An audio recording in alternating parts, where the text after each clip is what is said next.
off script. LSU, number one. Alabama's still not far behind. There's a lot of conversation about the SEC possibly getting 2 teams in the college football playoff. If that happens, how far behind are we at 8 teams? Do you want to see us go to 8 teams? I personally don't. Yeah. And I think it's, you know, we had this playoff discussion. It's not going to be right to everybody. Right. And I think people can respect that. I believe that's what keeps the attention of the playoffs. We went from 2 to 4.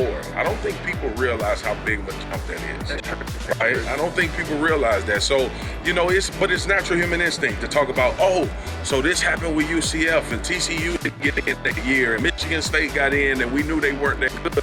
So obviously that conversation starts to revolve around what's going on. Last year, you could make a hard argument that Georgia was the number 4 team in the country.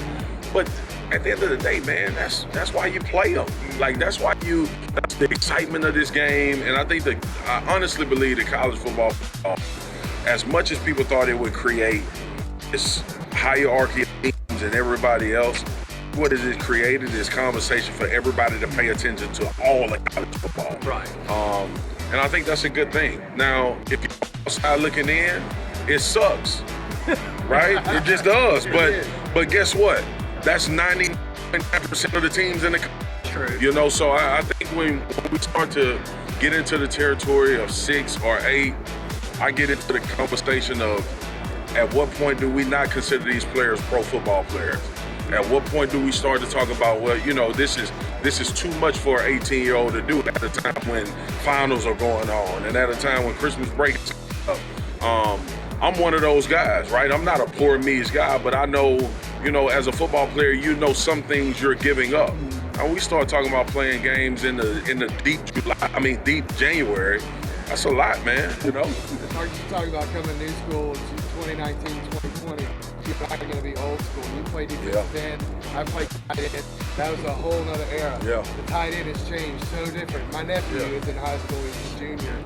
And he plays tight end, but he's that big around. Yeah. I was like, no, you don't play tight end. You play wide receiver.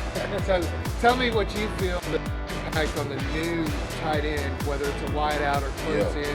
What happened to the old school? Are they going to come back? No, they're not coming back. Y'all should be familiar with that because they had a guy named Evan Ingram here that transitioned to that position. Yeah. It's been, I mean, look, those days of and look, it's good to have those guys, but as far as being featured and the guys that we gonna know, they're gonna be pass catching tight ends. It's gonna be Travis Kelce, it's gonna be Evan Ingram, it's gonna be Ertz in Philly. Like, that's the new breed. Yeah. You know, and I think that's more of a evolutionary thing as well in football, where you find out, you know what, this dude's 6'6". He runs a 4.5. Maybe I should get him matched up on the second, and see if he can make plays. Yeah. So that's really what it boiled down to. You still have your inline blockers. The Ravens right now are using 3 tight end, 3 tight end systems. But the ones we'll glorify are the Evan Ingrams of the world who probably gonna catch for 1,000 yards when the parents decide to get good at football.